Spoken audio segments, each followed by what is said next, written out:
My name is Kirk Geyer, and I'm the General Manager of Biomedica Diagnostics. On behalf of the Biomedica team, it's my pleasure to welcome you to our series of scientific discussions with key opinion leaders in the field of thrombosis and hemostasis. I hope that you will find these topics both informative and stimulating. At the end of each video, you will find an email address where you may send us your comments and opinions. We would also appreciate your suggestions for future topics that may interest you. Now, on behalf of Biomedica, please enjoy.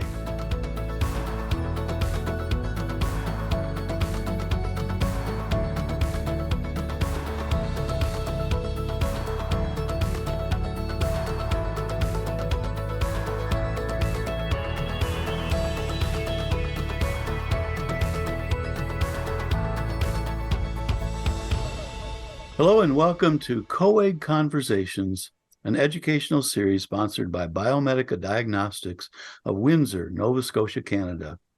Our topic for this series is trauma-induced coagulopathy, its mechanisms, management, and the laboratory's contribution. I'm George Fritzma, faculty for the University of Alabama at Birmingham School of Medicine, Division of Laboratory Medicine, and proprietor of the Fritzma Factor, your interactive hemostasis resource, where we exchange current information on coagulation mechanisms, clinical observations, and the role of the laboratory in diagnosis and management of disorders. It's my pleasure to introduce our guest, Dr. Maureen Hoffman. Dr. Hoffman's research focuses on the role of cellular features in controlling hemostasis and thrombosis. Her collaboration with Drs. Mac Monroe and Harold Roberts led to the development of an in vitro cell-based model that mimics many aspects of hemostasis in vivo.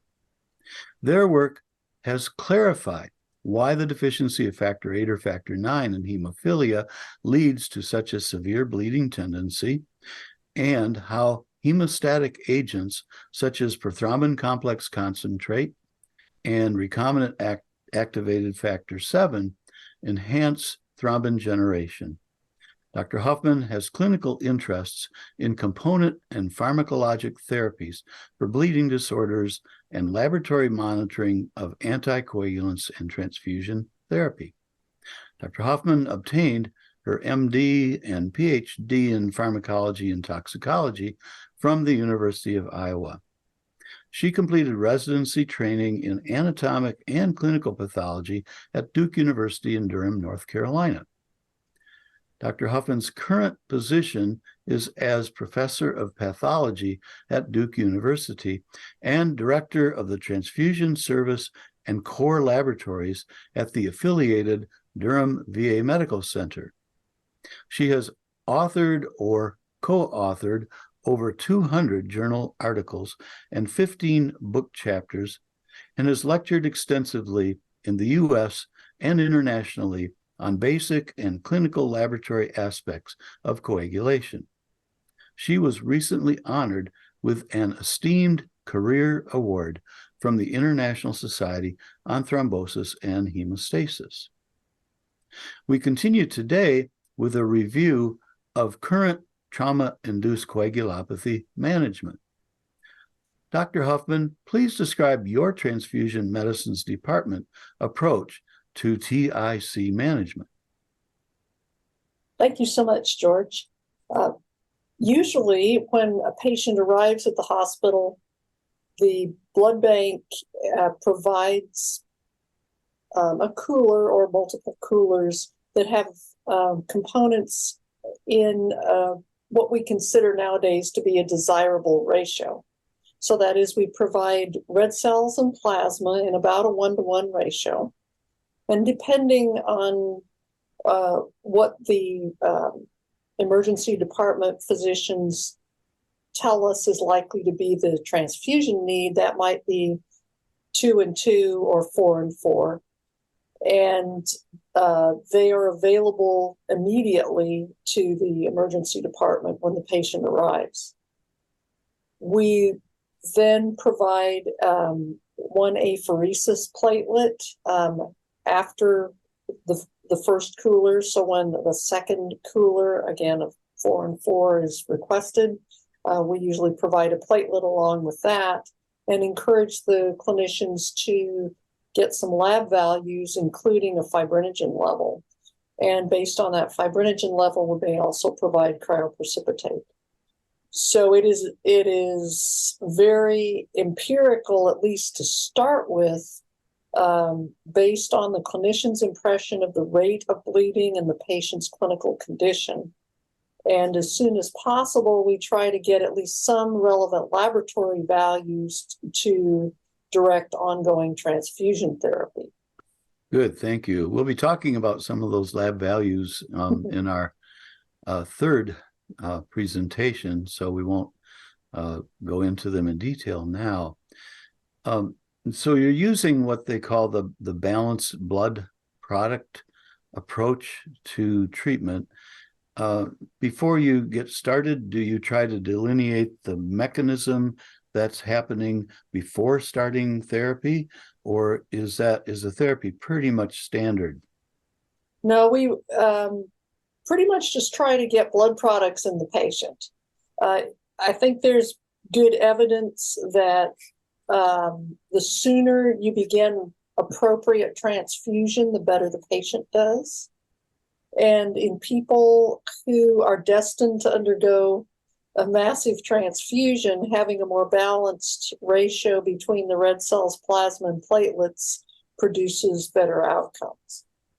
So if someone is not bleeding as extensively as to require massive transfusion, these parameters aren't as critical. And so if somebody comes to the emergency department and needs a unit of red cells, it's not that critical to match it with a unit of plasma. But in somebody where they don't know how severe the injury is, for example, the bleeding is not apparent. So non-compressible hemorrhage in the torso or chest, for example, you don't really know how much they're bleeding. And even if you did have some lab values, they may not be all that abnormal initially, and they may not truly reflect the degree of hemorrhage. So we just start out giving the clinicians blood products so that as they begin investigating, usually with exploratory surgery as well as imaging, they have the products available to give. Thank you. There's a lot of discussion of the massive transfusion protocol, and you see different protocols at different facilities. It sounds like yours is fairly well set, cooler unit by cooler unit. Any more? Well, let me just ask this. Have you had to think about different approaches to massive transfusion protocol? Well, so actually at Duke, there are a number of different protocols defined.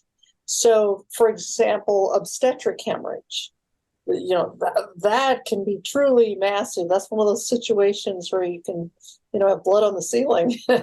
Wow. But the situation tends to be a little more controlled because the clinicians know what the problem is usually. And so we usually have laboratory values to more closely guide transfusion and select which products are needed. Whereas in trauma, the emergency department physicians, the trauma surgeons may not even know what's injured, and certainly don't necessarily know how much blood, how much bleeding there's been before the patient arrived at the emergency department, or how much is concealed in the torso or abdomen. And so we try under those circumstances to make product available and not ask a lot of questions. Whenever a massive transfusion protocol is activated, the attending physician for the transfusion service on call is notified, and then whichever one of us it is contacts the clinicians to find out what the circumstances are, what they think that their needs are going to be, to make sure that we can supply what they need. And then we tend to encourage sending labs when possible, and also can facilitate in getting those lab results back to the clinicians if there seems to be a delay that's not well explained. So it is a collaboration between the clinicians and the laboratory, that is including transfusion medicine, because they're pretty busy just often doing damage control. And so we can help some on the testing and advice side of things. Great. But as far as mechanism goes, Yeah.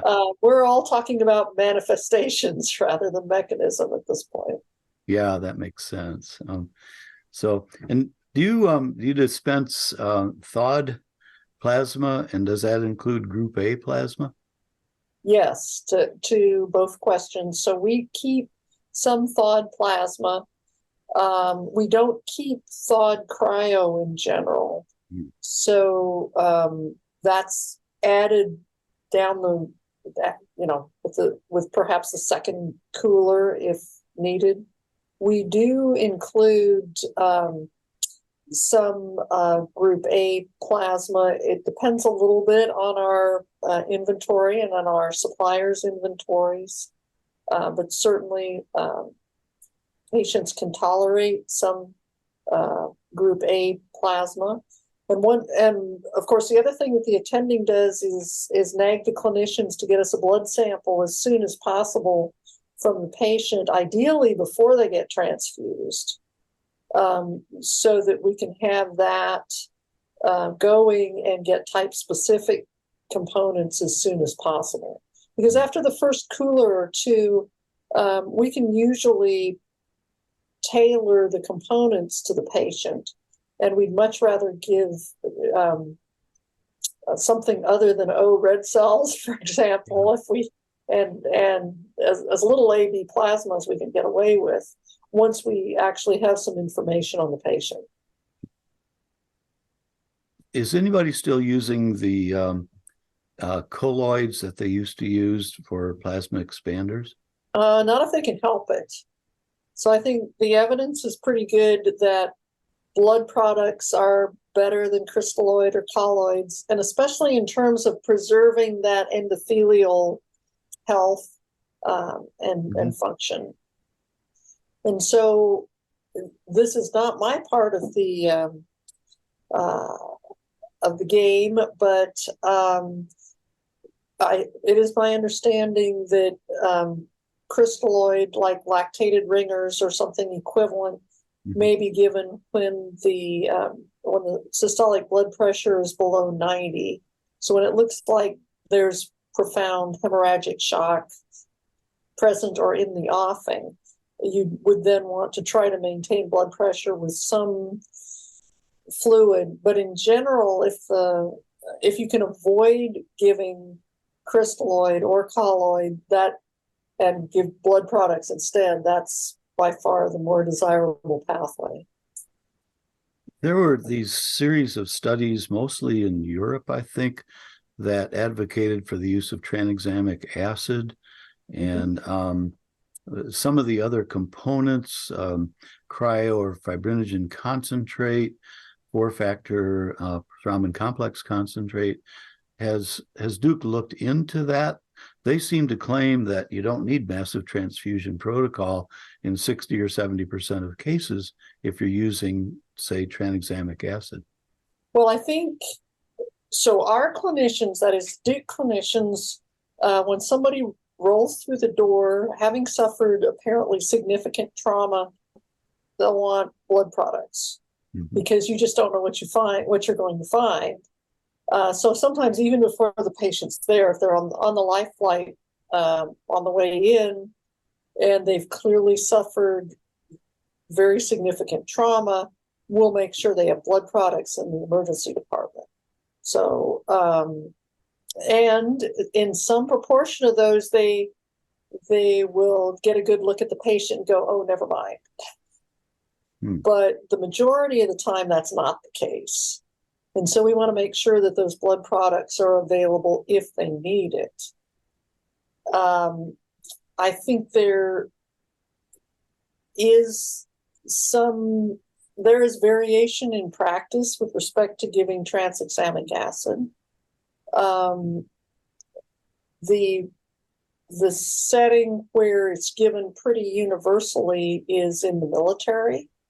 Oh, yeah. Because if you're going to have injured individuals treated in the field by medics, you have to be able to protocolize what is going to be done. So it's not a matter of clinical judgment. It's a matter of, if this, then we do that and dodge the bullets. And so tranexamic acid, I think, is given quite regularly in military trauma. And then, well, the injured person is evacuated to a medical treatment center.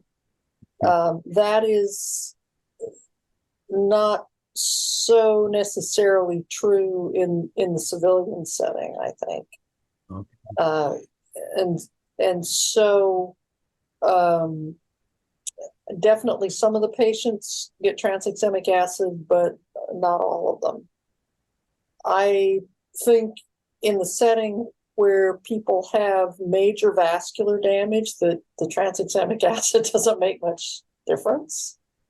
There is some evidence that tranexamic acid given early improves survival. There is also some evidence that tranexamic acid can be associated with an increase in thrombosis. Oh. Now, I am on the side that believes there is not a lot of downside to tranexamic acid, but that's not a universal view. Because if you have a chance to improve survival, then you live long enough to have thrombosis, which is in some sense a good thing. The studies in other types of massive hemorrhage, like in obstetric hemorrhage, don't show an increase in thrombosis, even though pregnant ladies after they deliver also have an inflammatory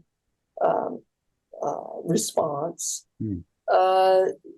So I think on the whole, the upside for tranexamic acid is much greater than the downside. Interesting.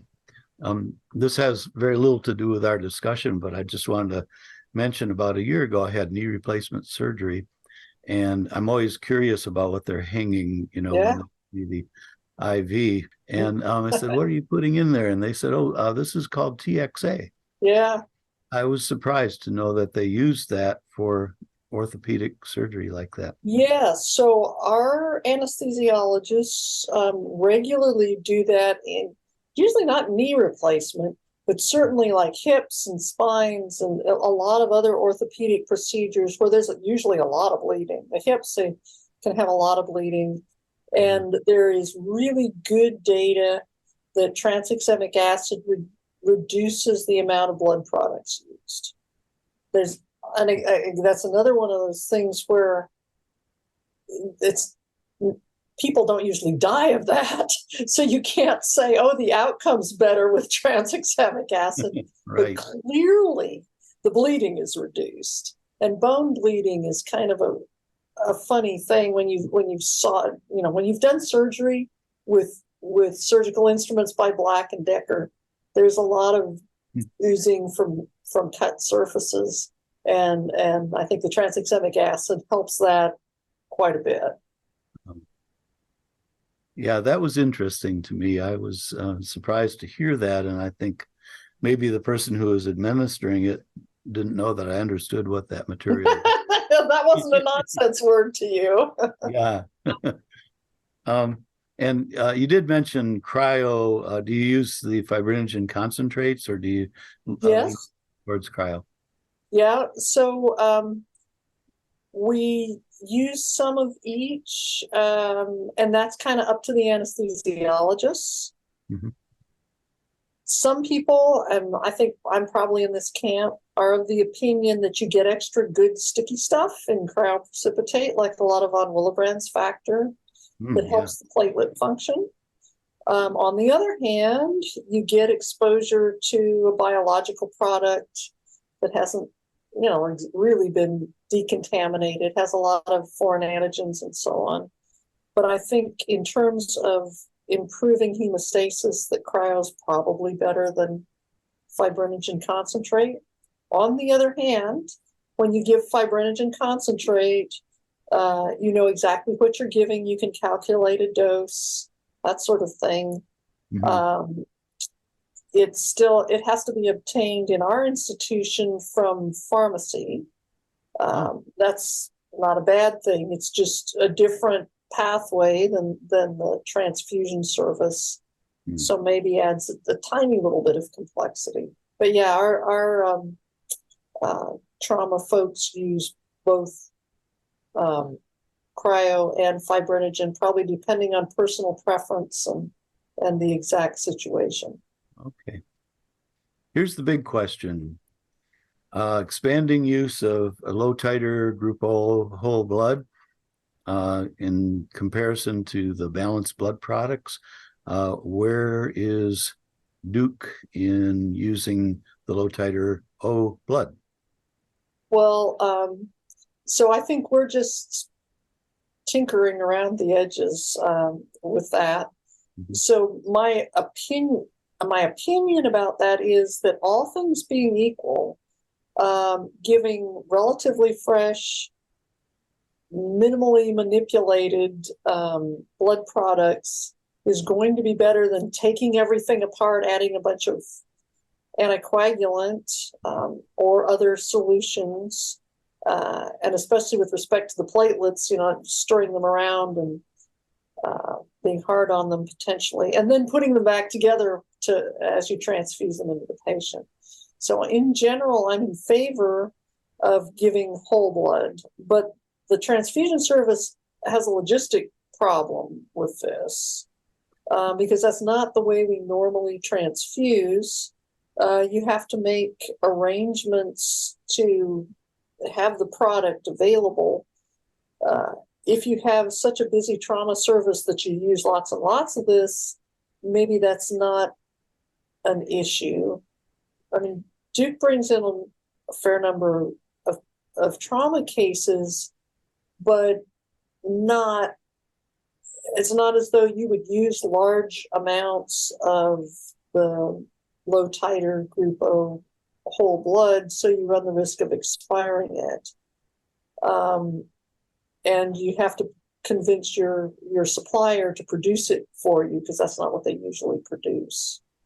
And so I think we at Duke were at the very earliest stages of this. Some of the trauma surgeons would really like to see it, and I believe we have or will provide a unit or two on the life flight. Mhm. But it's not as though somebody that comes in requiring massive transfusion is going to get that entire massive transfusion as whole blood. So, and I think the studies that have looked at this primarily looked at people who've gotten large amounts of blood, majority at least of which is whole blood. Mhm. And I have friends that are very, very, very strong proponents of that approach, but there are logistical challenges. It's interesting to me. There was a little article in CAP Today last month about this. And it creates a lot of additional administration in the for the folks who are processing the units. On the other hand, the people in the ER are really happy that they just have one thing to hang. Yeah, well, so that's the other part of it. There's the benefit, and I think there is one, to the patient of getting all the components in there. And then while we who are running around trying to get everything ready might joke about, oh, they don't want to have to transfuse multiple components, they're very busy in the emergency department. So yes, I can see that with that attitude as well. But Yeah, it's not like they're just being lazy. no, no, not by any stretch of the imagination. Yeah. And okay, one last question then is this problem of transitioning from bleeding to clotting. You know, first of all, we'll in the third presentation, we'll talk a little bit more about how to figure out when that's happening. For now, how do you control thrombophilia when you're pretty sure that's what's going on? Well, at that point, it may be appropriate to use anticoagulants, low molecular weight heparin. That's in particular. The problem is if you have somebody that's recently been massively bleeding, you are not real enthusiastic about that approach. And so some of these people that appear to have, especially some of the young, healthy males that maybe are not making good choices, can survive the massive transfusion and then succumb to the thrombosis later, but you don't know which ones. It's not so predictable ahead of time. And we're basically managing the clinical picture as it arises. So it's really a value judgment, isn't it? Yeah, I think that's right. Right. Interesting. Yeah. And I mean, there are people studying